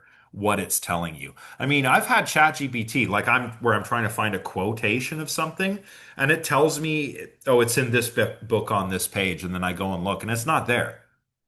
Sometimes it even makes up like a sort, like, oh, it's in this book. That book doesn't exist. Like, you know. So if you're going to use it for research, you must then ensure that the source exists and that it is a scholarly source or a journalistic source or a source that's acceptable for use as evidence in a university philosophy paper. Yeah, Samuel, I get it. I've been in the Hertzberg lab, and they had, at least last time I was there, they still had those posters up, the difference between then and than, or the three different theirs, or when you use its with an apostrophe versus its without an apostrophe. That's because all those engineers are really good at numbers, and maybe words aren't their strong suit, and that's okay. I'm the opposite, right? I've always been a words person. Grace, just to confirm, if I paste the link to the Google Doc with the version history in the same submission as the assignment file, uh, yeah, I suppose. Or you could paste the link within the document, I guess. As long as I can read it and see, um, should be fine. May says, I also read a study that research using generative AI leads to poorer understanding in the long run. So if your goal is to actually learn something using it, it is probably not the best idea. That's correct. I think I saw the preprint for this, and it's actually not quite surprising. It's a study that came out of the MIT Media Lab that showed that people who use generative AI retain way less information. Like when you recollect something, when you're holding something in working memory while you're typing it out, that helps with what we call long-term potentiation. Making those basically getting those neurons pumping and making those synaptic connections stronger. You learn better if you do the hard work yourself. Whether that's reading and rereading, writing out something in your own words, um, being efficient with your notes. You should be taking notes in this class. You don't want to write down what I say word for word. You want to write down things that will get you to remember what I said. And then after class, you want to go and recollect those things. That will help you learn the material. That's how you learn. Generative AI, it's kind of like, if I drive a car everywhere, even to places where I couldn't walk, I'm going to get out of shape, right? ChatGPT is driving the car down the street when you could have walked, right? Oh, an art history paper by an engineer. Yeah, that must have been interesting, Samuel. Yeah, Paul, that's a good idea. Yeah, you can use it as a sounding board. Yes, absolutely. Use it for that. That's included in the research thing. You can do that. Um, uh, you know, like I do actually think that there are good things about generative AI. Um, there are a lot of bad things.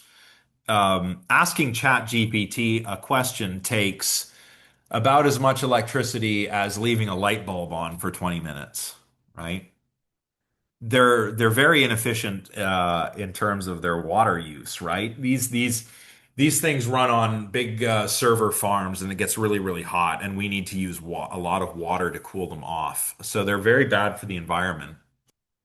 But it is very helpful to have basically a search tool that you can talk to in natural language. It's a bit like the computer on the Starship Enterprise in Star Trek, if you're familiar with that. They're trying to, uh, science their way out of a problem. They can talk to the computer and get information, and it's just easier because that's how we talk to one another. So there is an advantage. You can use it like a sounding board. You can use it for research, but make sure whatever it tells you is real and of scholarly quality. So verify, right? Um, okay, where was I? Yeah, Paul, that was Paul's thing. Pu push persin? Push persin? I hope I'm saying that right. You can Um, just call me Push. Push? Okay, thanks, Push. So Push says the other option to show my work is to submit multiple PDF drafts with my final PDF. Yeah, exactly. Like you're just going to want to save drafts that give me a snapshot of your progress. And you can say like some people even start with brainstorming notes that they've typed out or they've written on paper and they've scanned that in to the computer. You can do that. So, just draft one, draft two, draft three, final draft. And you can submit them all at once. You don't even have to put them all in a zip file or anything. You can submit multiple files to the Dropbox on Brightspace. Just put them all there, submit them all at once. That's fine. Lee says, turns out you need to set the doc to anyone with the link can edit for them to see the version history. Okay. Yeah, I mean, it could work. I imagine most of you are probably going to submit in doc or PDF. Like Push, but if you're like Lee and you want to use Google Docs, um, it's good. Most of you are probably not going to do that, but if you're just it sounds like Lee, that's kind of what you're used to, and I don't want you to have to change it substantially if that's what you're used to. So you can do that. It's all good. I appreciate your flexibility. Yeah, no problem. I mean, there's more than one way to do things. So, you know, um, what is overleaf, Samantha? I'm not familiar Uh, with this. no worries. I'll just explain it out loud if that's okay. It's Sure. it's latex-based Word documents, like Oh. latex-based document generation. And it's just the online um, processor to use it. It tracks all your changes very similar to Google Docs, but it does it in like a classic set formatting Hmm. automatically. It tracks all the edit history by timestamp based on times and everything. And then it also like visualizes your edits as well. Interesting. Um, if you can send me an example of an edit history that I could look at, I could probably get back to you on whether I think it might work as proof of Yeah, work. Is that yeah, okay? yeah, I've got one from my um engineering project course last semester I can show you. Sure. Okay. Yeah. So just send that to me and I'll take a look and I'll let you know. Perfect, thank you. Hall, you're welcome. Holly, yes, what's your question? Well, just really quick. So I submitted, my drafts, a few of my drafts anyways, but a large amount of my draft work is on paper that I've collected and I put in my trash bin and I was about to take it out today. Should I hang on to it? Like it feels like tax information or something, but can I take it to the trash or should I just hang on to it in case? Okay, so I think you're probably good. Um, and this, I no shade, okay, but you write long things, Oh, and I'm I sure that know. you have lots of proof of work, right? Yeah. Yeah. So I wouldn't worry. I think you're probably okay, Holly. In I'm fact, pretty sure I think you electronic drafts. I have a lot. Yeah, yeah. You sent via email, and I saw that. Like, I was like, "Oh, there's a lot of proof here. I think I have what I need." So I wouldn't stress too much about if you've got rid of anything that's handwritten. Because I was planning on taking it out like right after this class, and I thought, oh God, maybe I Yeah. shouldn't. No, no, it's all good. You're probably fine. And but for anybody who does like to make like little handwritten brainstorming notes or idea maps, you can take a picture or scan that, and that can be one of your drafts. Yeah. Uh, oh, push. Yes. Well, I cannot, of course, I cannot condone the sharing of free things. I mean, if somebody happens to put it in there and people download it before I remove the link, that's another story.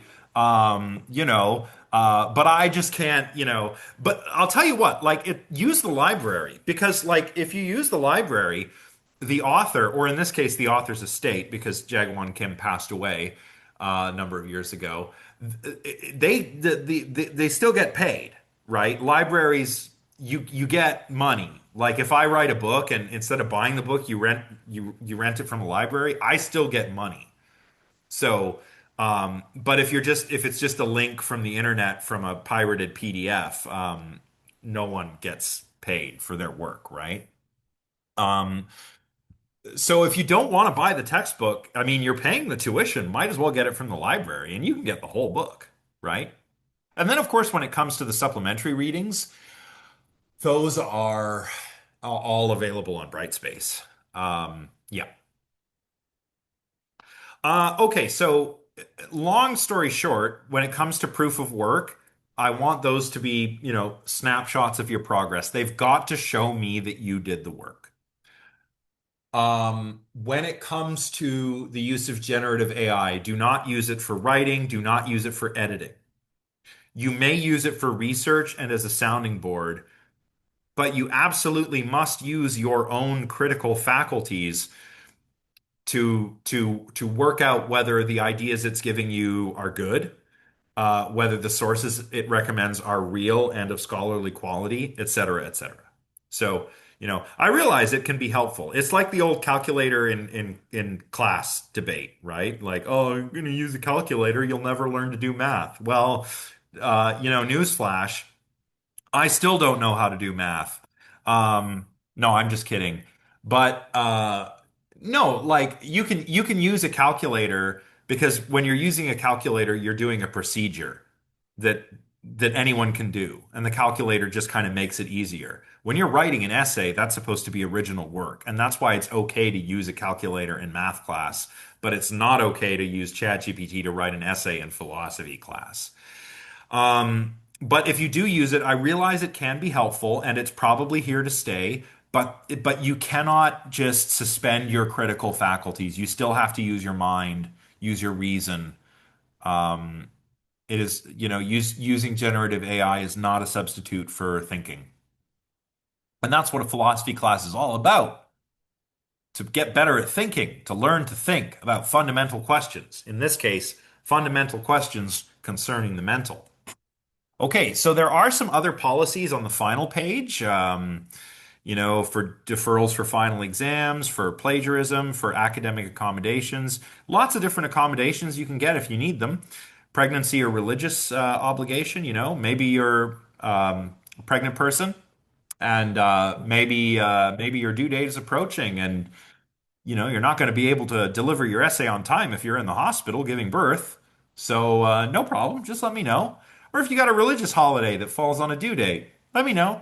We'll work it out. If you are a student with a disability, you can register with the Paul Menton Center, and they provide helpful resources for you. So, there are all kinds of disabilities or learning differences that might affect your performance in the course. I am firmly of the belief that everybody should have an equitable, even playing field here. So, if you need some kind of accommodations because of a learning difference, don't be afraid to seek those out. I'll do my best to make sure that they're implemented. Survivors of sexual violence may also need some kind of accommodations depending on their life circumstances. So, again, don't be afraid to reach out. Student activities, right? Maybe you're doing some kind of extracurricular thing. It's fine. Tell me about it. I'll work with you. And these are all the important dates and deadlines and the important means of contacting various offices at the university. Well, I think that just about covers it. Um, does anyone have any questions about anything I've said to you today?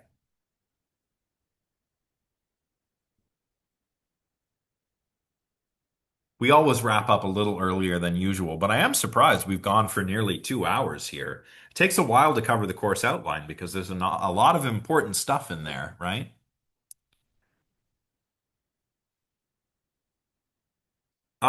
Hayden, go ahead.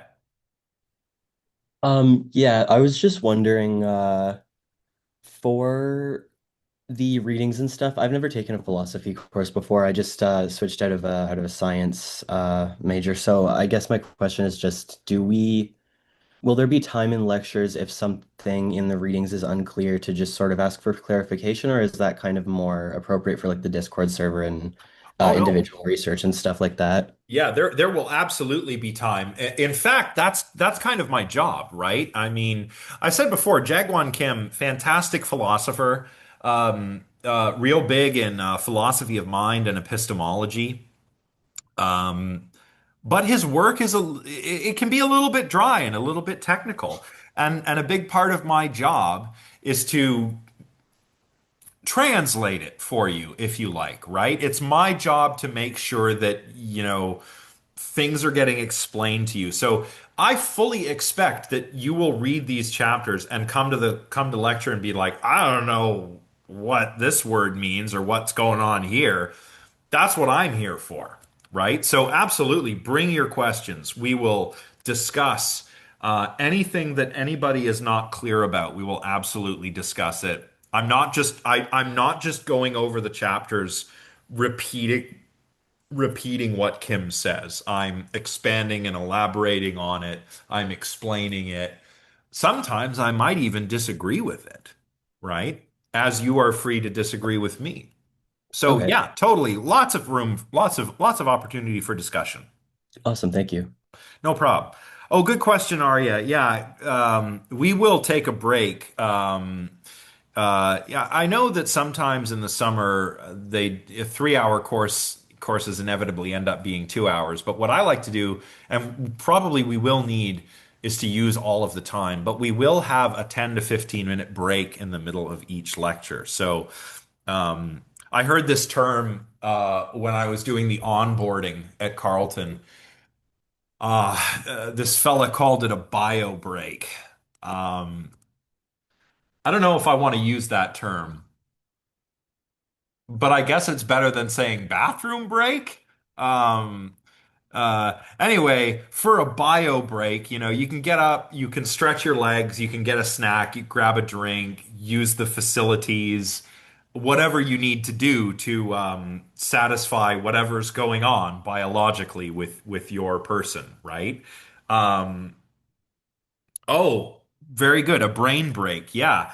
I mean, sometimes you need a brain break. It is true that people are more productive at many different things, including learning new information, if they take short breaks, you know?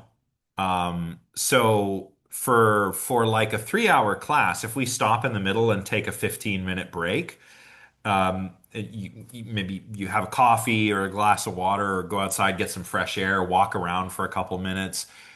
You're going to come back and be like, okay, yeah, let's do this, right? The only reason we're not doing that today is because we're not going for the full 3 hours. But yeah, we'll absolutely have breaks. But I like that brain break. Yeah. Well, but I guess we can include brains under bio as brains are biological in nature. But I like, yeah, brain break is good. Brain break. Might have to use that instead of bio break. A mind break. Well, that sounds like I've gone insane. Let's have a quick mind break and I come back and I'm in a straitjacket or something. I don't know. Hasn't happened yet. Fingers crossed we stay sane. Um, all right.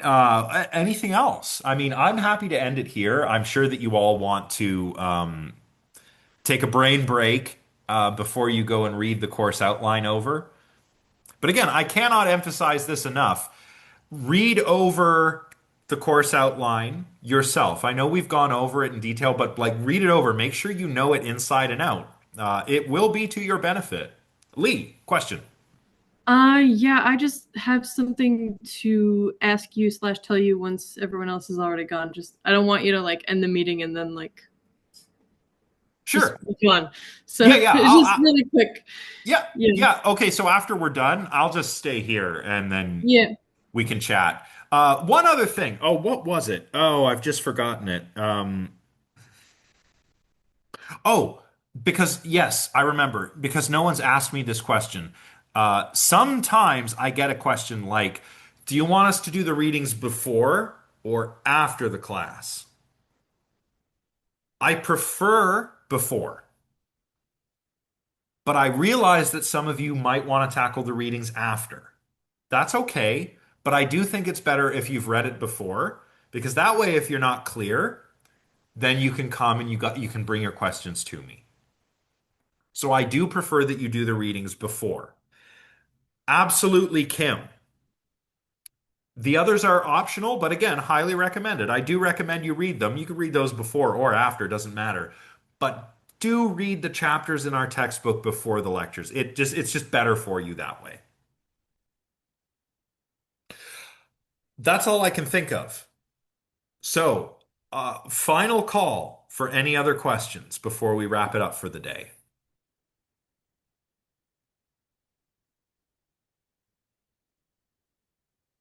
Okay. Well, once again, I really look forward to getting to know all of you over the next few weeks. It is going to be challenging material, especially if you're coming from a non-philosophical background. But don't be intimidated. I know the readings will be a little bit dry and a little tough to get through at some point, but I'm here to illuminate everything for you. So don't panic, right? I will see you all on Monday when we will talk about dualism. So please read Kim, or no, Monday is the introduction. Please read Kim chapter 1, and I will introduce and orient you to philosophy of mind properly. And then on Wednesday, we'll look at dualism. So thanks, everybody. See you on Monday.